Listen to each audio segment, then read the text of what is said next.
They thought it was just another ghost ship, but when the rescue team opened its doors, they didn't find a crew. They found children, hundreds of them, silent, waiting. Each one missing from a different city, each one gone for years. No one could explain how they survived, or why the ship had been drifting, unclaimed, through the Atlantic. Until one woman, investigative journalist Sarah Hartman, stepped on board and realized the case she'd been chasing her entire life had just found her. This is the story of a ship that vanished without a trace, and the truth it carried home, a truth buried beneath 14 years of silence. Before we begin, tell me, where in the world are you watching from? I read every single one, and I love seeing our community grow all around the globe. Night hung over Portland, Maine, like a damp coat, heavy, salt-stained, and full of secrets. Fog rolled in from Casco Bay, swallowing the lighthouse in a slow, patient breath. Sarah Hartman stood at the rail with a handheld recorder, listening to the water slap the pilings. She cataloged sounds, gulls arguing, halyards clinking, a radio spinning an old ballad from a bait shop window. Her notebook smelled like rain. In the morning, a push notification would rewire the city's nerves. A derelict cruise ship had been found, adrift, lightless, unclaimed, by a lobster boat 50 miles off the coast. The name stamped into its hull was a ghost story, Aurora Sky. 14 years missing, declared lost. No flare, no mayday, just a hulking silhouette sliding out of the fog like a bad memory. Sarah tasted metal. She had spent half her career reporting on disappearances, cold cases, false leads, sleepless parents. She had never stopped counting by sevens. 1999, 7 years old. The year her sister was last seen. Then the scent seemed to thread from her own recorder. Her thumb brushed the ridged plastic wheel, and the device spoke. A hiss, a hum, then a child's voice, tiny and bright, singing under cavernous acoustics, "Row, row, row your boat." Sarah knew every pitch of that song because they had sung it in the back seat, at stoplights, two girls braiding boredom into harmony. She froze. The recorder wasn't playing anything from tonight. It was replaying file 921A, audio. A Coast Guard contact had slipped her, captured near those coordinates years ago. The same voice, a girl's voice, distorted by long corridors and metal. She pressed stop. The city returned. Refrigeration trucks, a diesel cough. But the smell, that soft carnival sugar, remained like a stubborn thought. Sarah followed it past traps and a chained-off slip to the end of the pier. The fog thinned to reveal the bay, a smear of pewter. She imagined a ship the size of an apartment building, drifting without a single human silhouette in its windows, its dining room set for a formal night, napkins folded into swans that would never preen. A gull landed on the rail, bead-eyed. Sarah palmed the pendant she kept tucked under her sweater, a flat oval of tarnished silver engraved 15 birthdays ago for Maya. Love, Mom. She had found it last month while packing her late father's apartment, wrapped in a paper towel that still smelled of his cologne. The clasp was broken. She wore it anyway. Objects kept time when people couldn't. The notification arrived short and clinical. USCG confirms adrift cruise liner identified as Aurora Sky. Boarding operations scheduled at first light. Media staging, South Portland. Sarah's editor added 3 words that changed her blood speed. "You're on point." She texted, "On my way," and slid the recorder into her pocket. Above the channel the bellboy tolled once, low, deliberate. The radio in the bait shop window stuttered, and a second voice bled through the static. Not a song at all. A girl breathing, then a whisper riding the electrical noise. "Sarah?" The pier's lamp flickered and went out. For a breath, the bay was all teeth and dark. Sarah listened. Far offshore, where the fog became a wall, something vast groaned, the sound of metal shifting after a long sleep. The scent of cotton candy sweetened until it was almost unbearable, as if a shuttered carnival were rolling slowly past in the dark. Then, faint but unmistakable, a child's whistle answered the bellbuoy from far out on the water. 2 notes. The exact pattern Mia used to make when she wanted Sarah to find her in the supermarket. A shape the size of a city resolved on the horizon, nobody at the rails, and every window black. She started toward the staging area without checking her phone. The story was already moving toward her. Behind her, the radio whispered one more time, too soft for anyone else to hear, "Don't be late." By daylight, Sarah looked less like a ghost watcher and more like what she'd fought to become. A reporter built for storms. Her desk held maps, docket printouts, and dog-eared yearbooks. Red thread linked missing child flyers to her notes. On the wall, a corkboard held 4 faces. Kids last seen in New England between 1996 and 2007. Sometimes she spoke to those photos under her breath. She believed in witnesses you couldn't schedule, smells, songs, an object found where it didn't belong. Her West End apartment was 2 rooms and a stubborn window. The mailbox still bore her father's name in fading Sharpie because grief moves slower than bureaucracy. Every Sunday night she called her mother in Bangor. Her mother collected quiet. Sarah collected proof. At 8:10 a.m. she scanned the Coast Guard staging lot, media vans, orange survival suits, coffee steam ghosting into the wind. Dr. Nathan Cole emerged from a briefing trailer like a man allergic to crowds. Wide-shouldered, salt and pepper, the focus of someone who'd watched deck numbers fail. She'd interviewed him once on a ferry deck in winter, and he had given her a fact she kept in a margin. Water stores memory. Pressure, not film. "Cole," she called. He managed half a smile. "I need access," she said. "There's a protocol." She nodded. He didn't argue. Her editor texted, "Stick to facts, no leaps." She deleted what she wanted to write and answered, "Understood." She carried a day pack like a medic. Inside, spare batteries, gloves, a voice recorder, a laminated Miranda card habit from police ride-alongs, and a small bag holding the broken pendant. A rule: take one object that matters. Leave one you can live without. Today she left a scarf and took the pendant. She told herself it was for a photograph. A woman in a Navy windbreaker stepped up. "Agent Linda Moreno, FBI. You Hartman? Is it that obvious?" "Your name is on my list," Moreno said. "And your stories change command post agendas." "You say that like it's a problem. It will be if you get in the way. It'll be an asset if you don't." "I'm not here to narrate panic. I'm here to document truth." "Good," Moreno said. "Then document this. Whatever's on that ship was kept there. People made decisions. They leave receipts." On the transfer boat, wind-chewed conversation. Whitecaps snapped. The aurora sky grew until it filled the morning. Paint flaked in sheets. The name on the bow was sun-bleached but legible, Aurora Sky, letters that felt like the start of a prayer and the end of one. Deck chairs were strapped tight in rows. A line of children's life jackets hung like small, surrendered torsos. "First time on a ghost ship?" Nathan asked. "First time the ghost is famous," she said. "Fame doesn't make metal kinder." Moreno stood at the bow, not looking at the water. A bosun's chair lowered them onto the promenade deck. The air changed the second Sarah's boots hit it, cooler, earthless, with a pharmacy tang. Somewhere a door banged lazily.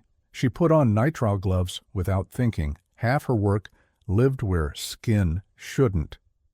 Moreno's team fanned out, marking zones with yellow tape. They moved past the theater. Velvet seats bloomed mold. A child's sneaker lay sideways in the aisle, one light still wink-winking when she tilted it, as if the ship had saved a charge for her arrival. She crouched. It would fit a 7-year-old. She returned the shoe exactly as she'd found it, That was the work. Witness, then retreat. "You okay?" Cole asked, low. "No," she said, honest. "But I'm here. Keep eyes on handrails, ears on echoes. Ships talk in 2 languages." In the main dining room, plates waited under domes. Coffee smeared the carpet. Sarah touched the back of a chair and felt a faint vibration, as if machines deep below were still turning in their afterlife. She tilted her head, the slap of water against steel, a high electrical whine, a rhythm like breathing. Internal power on a loop. Cameras are cycling. Feed is weird, a tech said over comms. "Weird how?" Moreno asked. "Like someone cut tape into inches and glued them back. Wrong order." Sarah looked up at a camera dome. For half a second, behind her reflection, a child's silhouette seated at a table. She spun. Empty chair, her own inhalation loud in her recorder, she steadied. No ghosts, just frames misaligned. Then, from aft, 2 whistle notes, quick, rising, answered the ship's groan. Moreno and Cole heard it too. "No one moves alone," Moreno said. Cole pointed down a corridor where the carpet darkened. At the threshold, the pendant warmed against her skin. "Stage 2, Sarah muttered. They followed the whistle into the ship's throat. They entered the corridor like a throat, air cooler, sound narrower, carpet gently sucking at their souls. Fluorescents hummed, some flickering with a nervous tick. Sarah raised her recorder and narrated to steady herself. Promenade starboard passage, damp patching, salt bloom on brass, temperature lower by 3 degrees. A sticky sweetness threaded the air. Not carnival candy, industrial syrup, the ghost of cleaner. Cole sniffed a fingertip of residue. "Concentrate spill. You'd smell it for years." "Stop," said a point man. A lattice of red yarn crossed a service door, tied through drilled holes, child height, child knots. Labels from juice boxes secured each junction. On one label, felt-tip scrawl, 2 notes, "Ost safe." "Kids made this," Cole murmured. Sarah noticed a brass tag screwed to the baseboard, 214. A crayon had traced the digits. Near it, a dusty handprint the size of a plum. They cut 1 strand. The door drifted an inch and snagged on a second web inside. A draft stroked her face. Cold, recirculated. Far off, metal clanged in a slow, repetitive beat. Spoon in empty pot. She logged the sound curve. Behind the yarn, a service pantry held shelves of plastic tumblers in rainbow stacks. On the floor, juice boxes faced outward like toy soldiers, each straw pre-inserted and turned at a precise angle, the first straw pointing to a vent. "Airflow vanes," Cole said. "Natural engineers." A laminated schedule, Kids Club, lay half under a crate. Someone had crossed out dolphins and doodled tiny squares linked by arrows. A loop around forward decks, pausing at stair icons. At 3 stops, a circled whistle was drawn darker, almost stabbed through. "Stations," Sarah said, "where the 2-note signal should be answered." Moreno's radio crackled. "Motion on deck 6 forward. Height estimate 4 feet. The air tightened. "Thermals?" "Indeterminate. Cameras are chopping frames." They moved toward the forward stairwell. Every 5th light flickered, turning their walk into stop motion. At child eye level, hotel pencils had sketched cross-sections of decks. One drawing, labeled "The Quiet Cafe," bore an X over its door, with a note in block print, "Don't go when the—" Deck 6 rang with hush. Citrus disinfectant sharpened.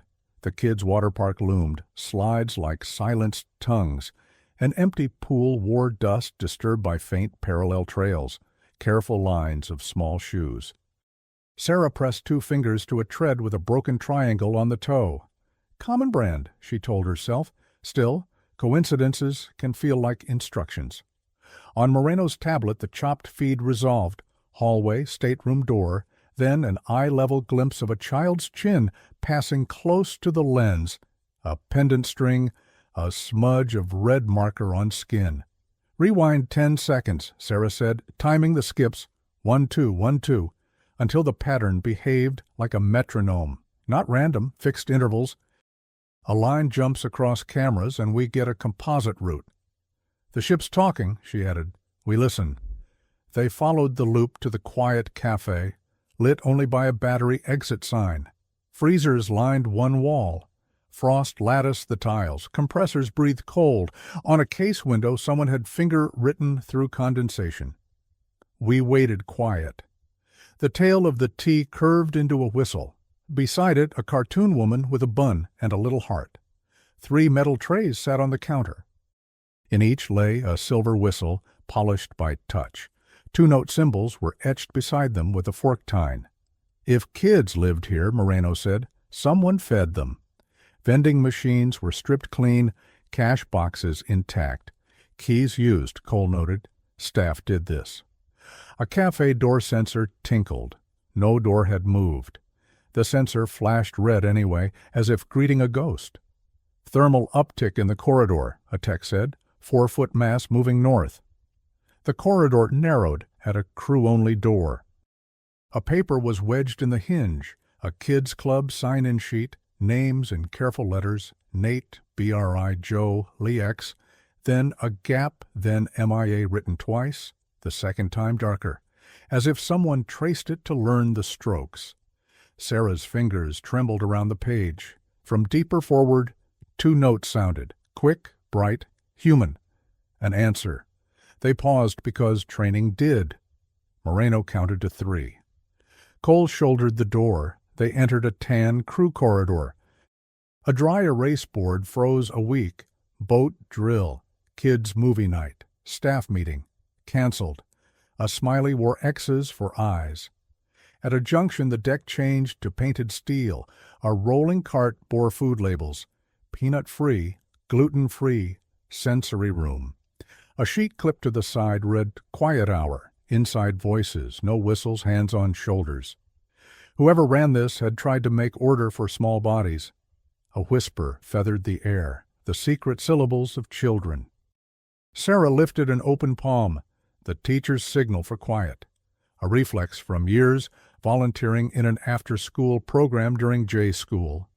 Shapes stilled behind a bulkhead, a sneaker toe scraped. FBI, Moreno said low. We're safe. We brought water. She raised a pouch like a peace token. Sarah whistled the 2 notes, barely audible. Silence. Then small fingers tapped twice on metal 10 feet ahead. Up, up. She knelt at a seam where a service door stood cracked. Hi, she said, soft. I'm Sarah. You kept each other safe. That's perfect work. She said not to open, breathed a voice, maybe 6. She's right, Sarah said. We'll talk through the door. A paper map slid under the seam, arrows to stars, stairs spelled wrong on purpose. 2 stick figures stood near a box labeled Quiet Cafe. One had a bun with a heart, beside them an oval pendant on a thin line. Who is she? Miss L, the whisper said. 2 notes means friends. Wait where the ice sings. Miss L fed you? Moreno asked. Miss L said adults forget to look down, so we made the yarn, a second voice said, older by a year. She said 2 notes was safer than her name. The door opened a hair wider. A plastic bracelet flashed. LEX, then vanished. Where's Miss L now? Sarah asked. Silence folded twice. Below, the first voice said. She told stories through the drain. She said the boat was in timeout, not to open if men with keys came. Cole's jaw worked. Men with keys, he repeated like inventory. Sarah's pendant felt hot against her skin. A trick of adrenaline. We won't open, she promised. But will you play for us? She whistled. Tiny fingers tapped back, up, up. And then faint from below deck, a third tap from the steel itself, like someone answering from the belly of the ship. All of them froze. Cole pressed his palm to the deck. Vibration. Starboard below. Not a pump. Patterned. Moreno keyed her radio. Need ladder. Thermal sweep 1 deck down. Starboard forward. And collect every written rule, sign, drawing. Another paper slid out. older, water-warped. In one corner, Moms, the S corrected twice. Arrows led from Station B down to laundry.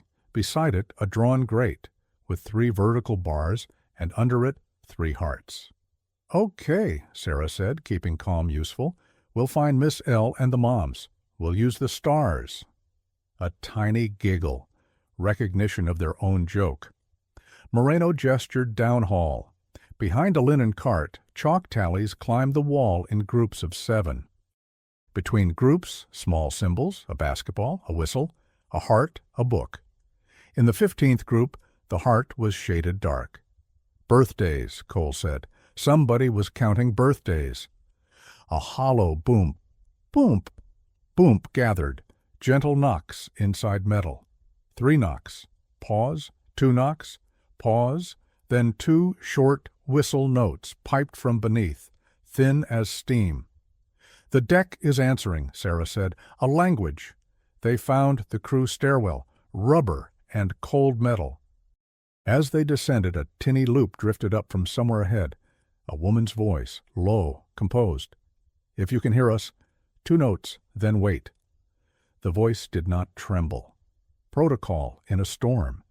Sarah pictured the bun and the heart. On the next landing, a plastic clipboard dangled from twine.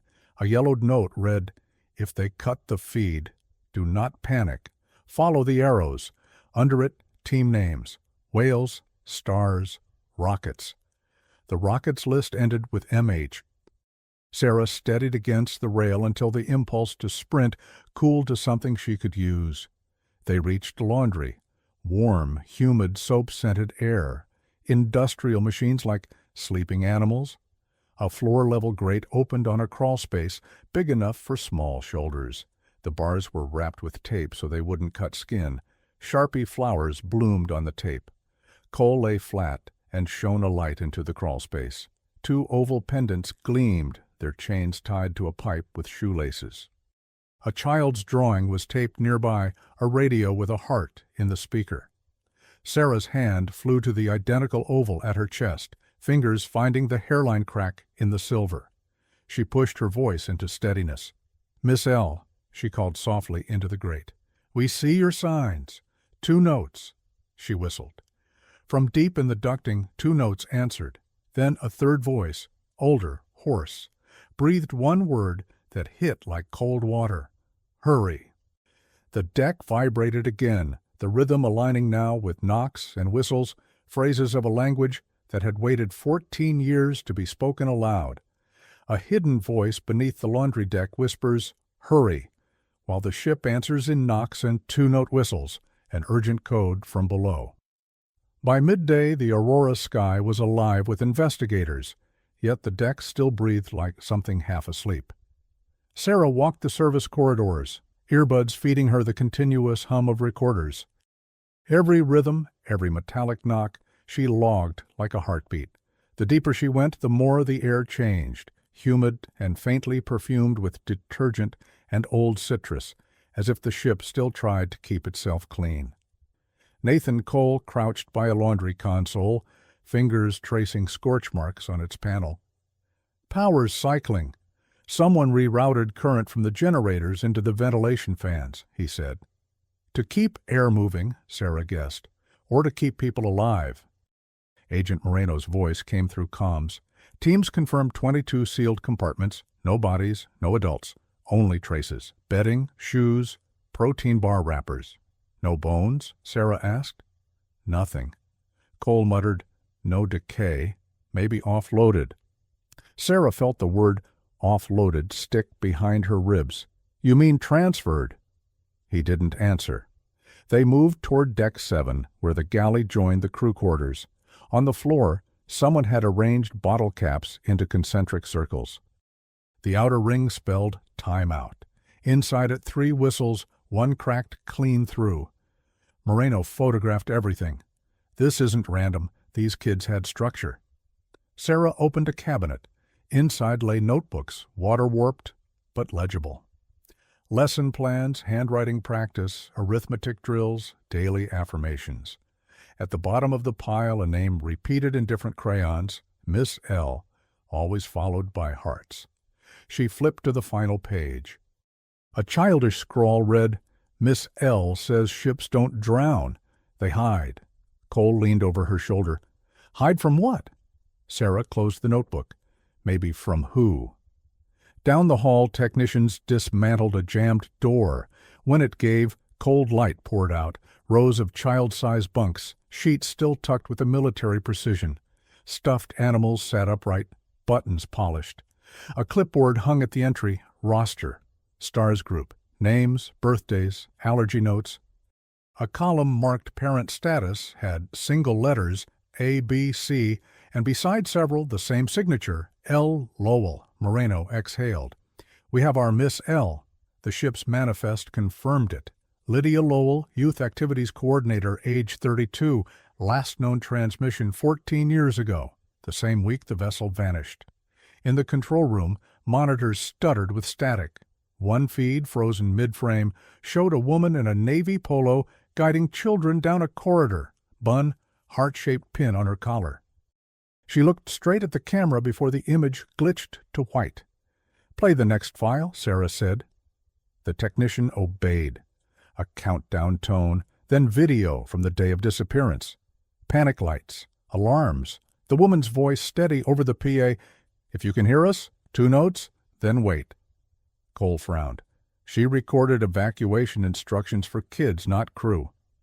"Because the crew wasn't meant to stay," Sarah said. Moreno spread diagrams over the table.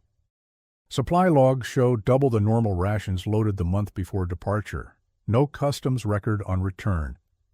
"So someone planned for long-term occupancy," Sarah said. "Or quarantine," Moreno countered. Sarah examined a faded cargo manifest, medical supplies, water filters, vitamins, and under miscellaneous a code string starting with PAXI 214. 214, she murmured. "That tag in the hallway?" Cole zoomed in. "Pediatric Axis 214. That's not shipping code, that's project nomenclature." Moreno nodded grimly. "I'll run it through federal databases." They searched Miss Lowell's quarters. A typewriter sat mid-sentence. "If they ever open the doors, tell them we tried to keep them whole." Beneath it, a Polaroid. Lowell with 5 kids on deck, son behind them, faces blurred by motion. One child wore the same pendant Sarah had found on her father's shelf. Her stomach flipped. "That's Mia's." Cole studied the photo. "Could have been given later. Pendants can move." "Not this one," Sarah said. "Look, crack through the engraving. Same fracture line." Moreno's phone buzzed. "Database hit. Project PXI 214 filed under a defunct maritime charity. Front for Horizon Biologics. Pharmaceutical. Technically, they ran pediatric trials offshore to dodge FDA oversight." The room went silent, except for the ship's pulse. "So, the kids?" Sarah asked. Cole finished the thought. "Subjects." Moreno folded her arms. "They disappeared a year before the ship did. This was the container." Sarah felt nausea crest. "Then why are there still voices? The knocks, the whistles, they're not hallucination." "Maybe recordings looping," Cole said. "Then who whispered hurry?" At that instant, the deck lights flicked from white to amber. The ship groaned, deep and vertebral. Generators that had slept for 14 years rolled over once, twice, and caught. Fans roared through vents. On a nearby monitor, new text crawled across a blank screen in white capitals. "Channel resync. 214 Moreno grabbed the radio. All units, status check." Only static replied. Then the soft, unmistakable sound of 2 short whistle notes echoing through every speaker at once. Sarah's recorder jumped levels. Beneath the whistles, a voice layered, older, rougher, feminine. "If you came for them, listen below." She met Cole's eyes. "Miss L's still here." He shook his head. "That's a broadcast, not a person." Moreno said, "It's a beacon, auto-triggered by power." Sarah whispered, "Or a message that waited 14 years for someone who'd understand the code." The ship shuddered again, bow dipping toward the swell. One of the monitors switched to a camera feed showing a sealed bulkhead slowly unbolting itself. Beyond it, darkness. A new line of text appeared beneath the feed. Laundry, lab access. Sarah's pendant pressed hot against her chest as if reacting. She felt the words leave her mouth before she chose them. We're going back down. The Aurora Sky powers itself back on, displaying a hidden route labeled Laundry, Lab Access, while Miss L's recorded voice whispers, "If you came for them, listen below." They descended through the narrow stairwell as if entering the ship's bloodstream. Steam curled from ruptured pipes. Water dripped in slow, deliberate intervals.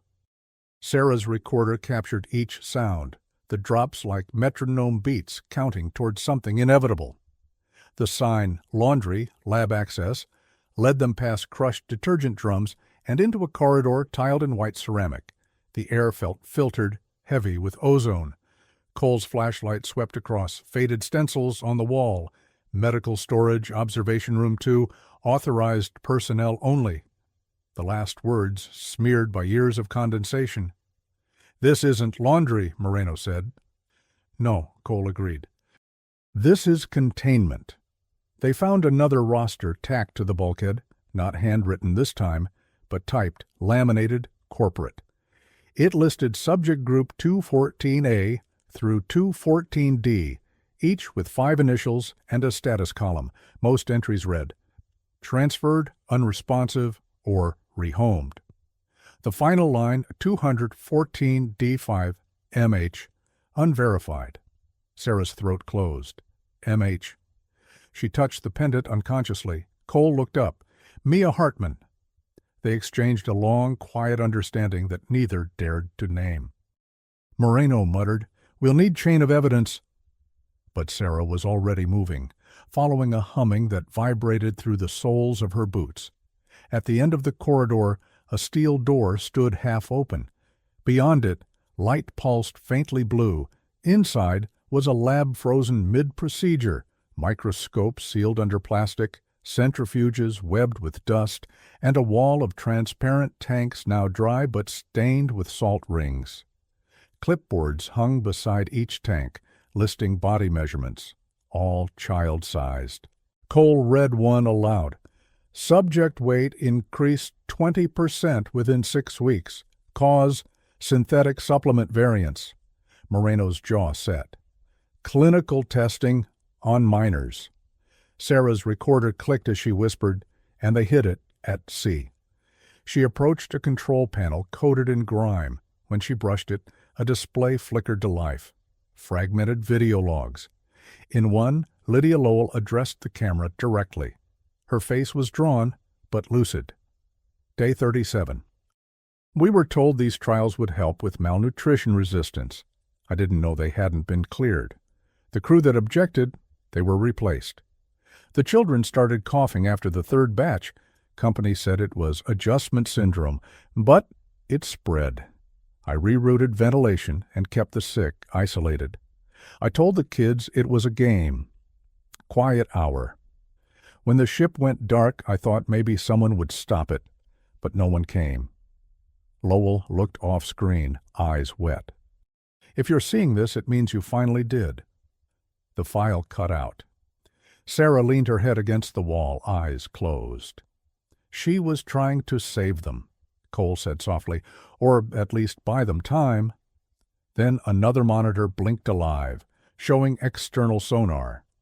A shape lingered below the hull, smaller, detached. Submersible bay, Cole said.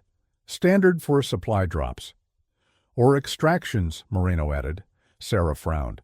Why didn't she leave with them? The question hung like ballast. They entered an adjacent chamber. Freezers lined the walls, each labeled with serial numbers. Most were empty.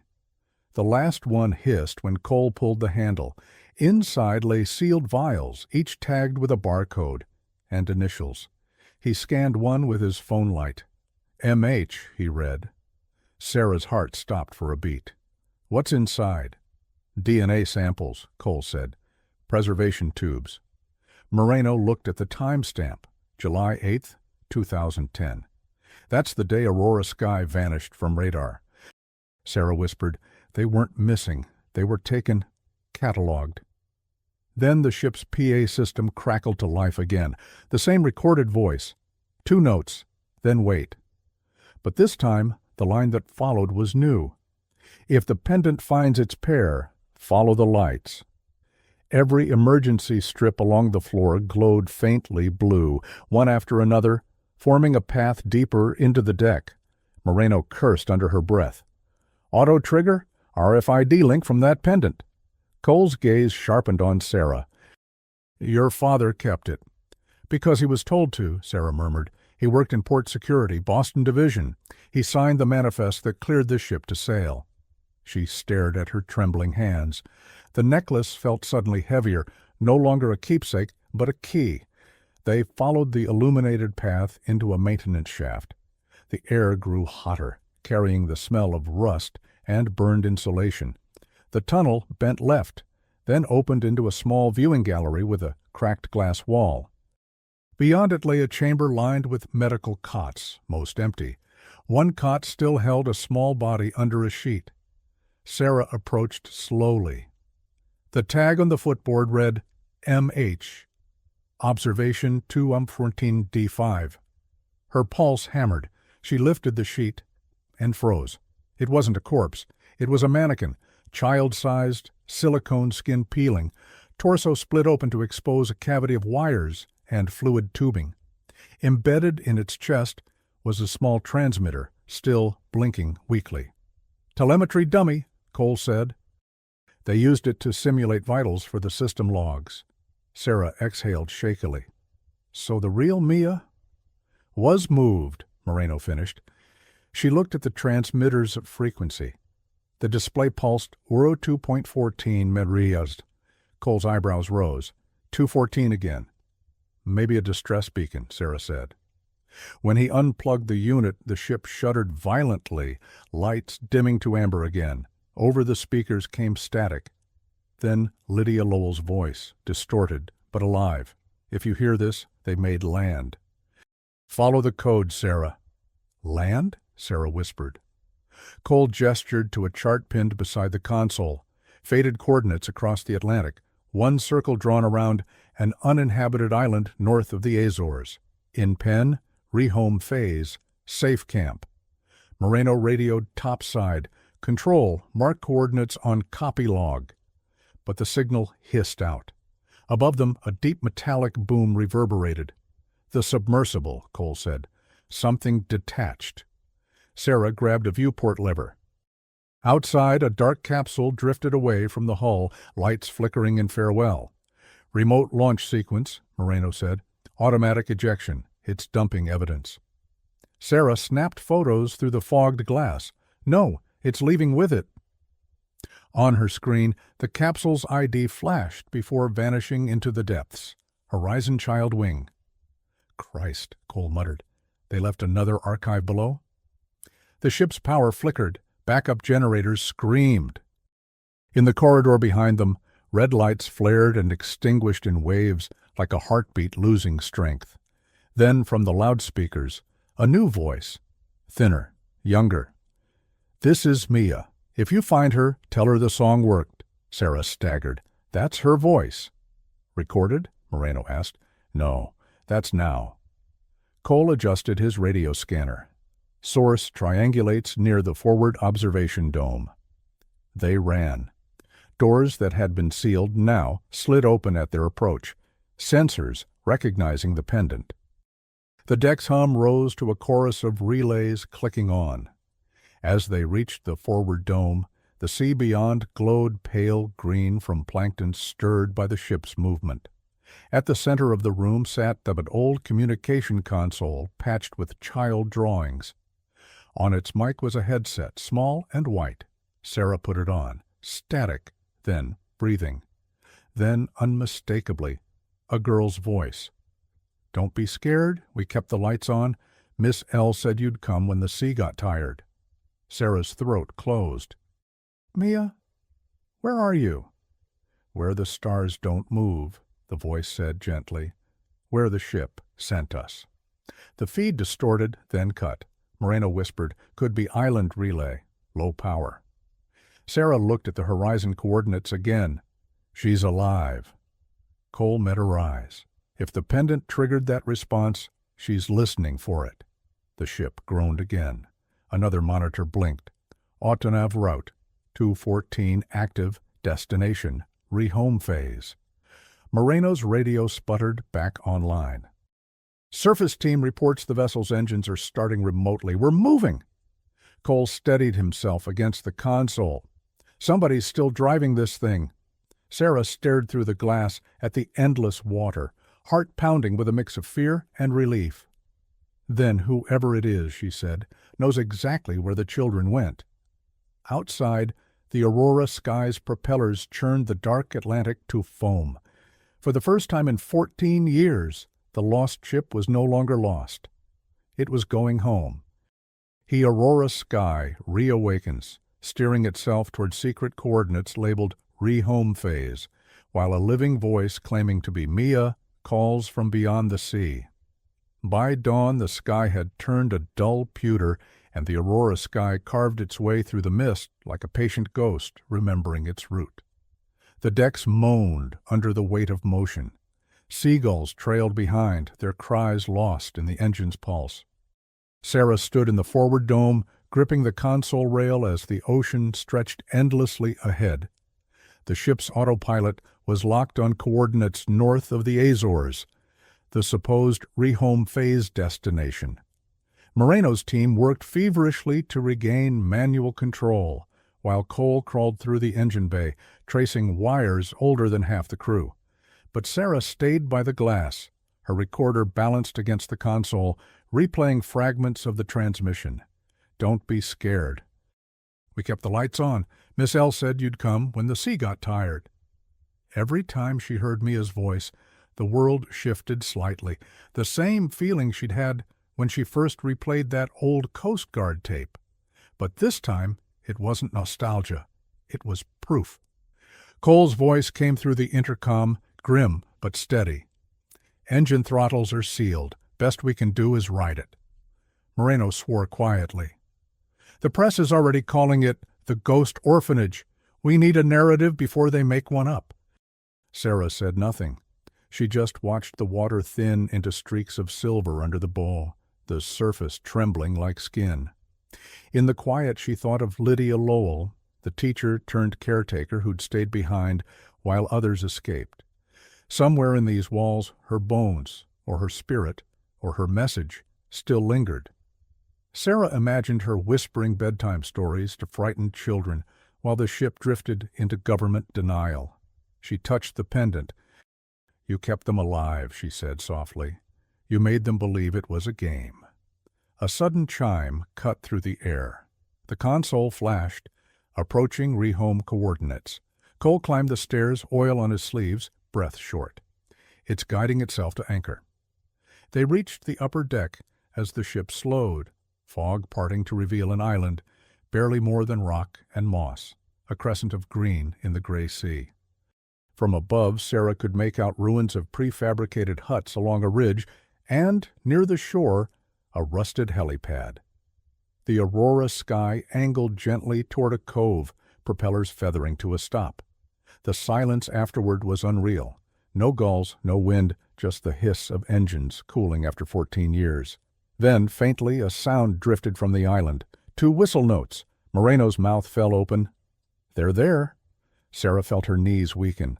"Mia." The landing craft reached the shore with 6 of them aboard. Wet sand swallowed their boots. Cole carried a med kit. Moreno kept her sidearm down, but ready. Sarah clutched her recorder like a heartbeat monitor. The huts were swallowed by vines, but the central one still stood. Its door bore a painted heart, now cracked by salt and time. Inside, dust motes floated in the thin light. On the wall hung children's drawings, suns, whales, stick figures waving from a ship. In one corner, a small battery lamp blinked. Beneath it, a radio transceiver still running on solar trickle. The mic was warm to the touch. "Hello?" Sarah said. "This is Sarah Hartman." Static. Then breathing. Then, "You found it." Her heart stopped. "Mia?" A pause, then a gentle laugh. Older now, but undeniably her. You sound just like Mom. Sarah covered her mouth. Tears burned her eyes. Where are you? Upstairs, the voice said, and the mic clicked off. They climbed the narrow steps, dust rising with each footfall. The upper level opened into a dormitory with bunks lined in 2 rows. At the far end, sunlight cut through a broken shutter, and in that glow stood a young woman, thin, tanned, her hair tied back with a frayed ribbon. Around her neck hung a pendant, twin to Sarah's. For a moment neither spoke. Then the girl smiled, tentative, like testing a memory. You finally followed the song. Sarah stepped closer. I never stopped listening. Eeyore. Mia's eyes filled. Miss L said you would come when the sea stopped moving. We thought she was just telling stories. Sarah reached out and touched her cheek, and the years between them collapsed like paper burning from both ends. Behind them, Cole cleared his throat softly, giving them a moment. Moreno turned away, pretending to check her radio. Mia gestured to the others emerging from shadows. 5, 6 young adults, all scarred by sun and time, survivors of the lost experiment. We built a signal when the batteries still worked. The ship answered sometimes, but we didn't know if it was real or just an echo. It was real, Sarah said. The world thought you vanished, but you adapted. You lived. Mia nodded. Miss L stayed with us until the end. She told us to bury her where the tide couldn't reach. She said one day someone with a silver heart would find us. She touched Sarah's pendant. I guess that's you. Sarah's tears finally fell. She saved you. She saved all of us, Mia said. She made us whistle when we were scared, said it meant hope. Outside, the wind shifted. The aurora sky anchored in the cove, hull gleaming with first light. The ship, once a symbol of loss, now looked almost alive, like it had brought them home on purpose. Sarah turned toward the sea. You did it, Miss L, she whispered. The recorder in her hand clicked off, battery drained at last. She didn't restart it. Some things were meant to stay unwritten. The rescue teams arrived by afternoon. Helicopters circled the island, scattering the gulls that had claimed it as their own. Journalists shouted questions from boats that bobbed on the tide, but Sarah barely heard them. She stood on the beach with Mia, watching as the survivors, now adults, were led toward the shore for medical checks. The ocean around them glittered as if nothing terrible had ever happened there. Cole handed Sarah a bottle of water and nodded toward the anchored ship.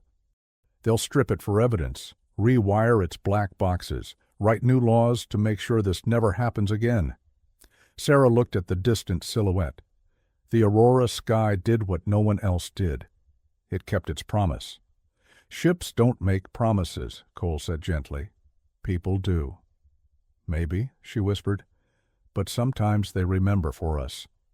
Moreno joined them, her badge catching the late sun. Horizon Biologics executives are already denying everything. But that footage you found, it's bulletproof. Sarah nodded, her expression tired but resolute. Lydia Lowell deserves the truth printed in every paper in America. Moreno smirked faintly. You'll write it first, won't you? Not yet, Sarah said. First, I want to hear them tell their story. Mia sat on a rock nearby, waves brushing her bare feet. She stared at the pendant Sarah had returned to her, a mirror to her sisters. The 2 silver ovals caught the same light, swinging gently in rhythm with the wind.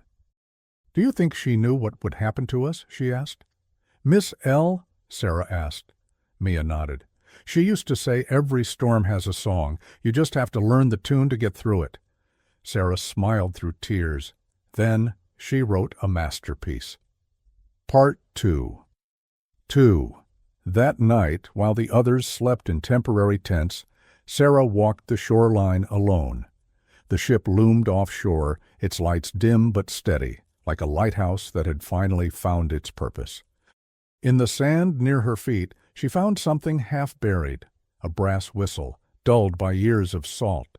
She brushed it clean and held it to her lips. 2 short notes cut across the water. For a heartbeat, nothing. Then from somewhere deep within the aurora sky, a faint echo answered, 2 notes, softer, older, but clear. The sea carried it back like a lullaby. Sarah laughed quietly, tears shining on her cheeks. "I hear you," she whispered. "Rest now." Lake. When dawn came, the Coast Guard prepared to tow the ship toward the mainland, but the engines refused to start again. As if understanding that its final duty was done, the aurora sky settled in the cove, motionless, peaceful. Later, in her notebook, Sarah wrote the closing line for her article, not as a reporter, but as a sister. Sometimes the truth drifts for years, waiting for someone brave enough to follow the sound. The aurora sky was never a ghost ship. It was a promise kept by a woman who refused to let children disappear without hope, and by a sea that for once gave something back. She closed the notebook and looked toward the horizon. Mia slept under the rising light, surrounded by others who had once been lost. The world would soon know their story, but for this moment, the only audience was the ocean itself, whispering its endless refrain. 2 notes, then silence, then peace.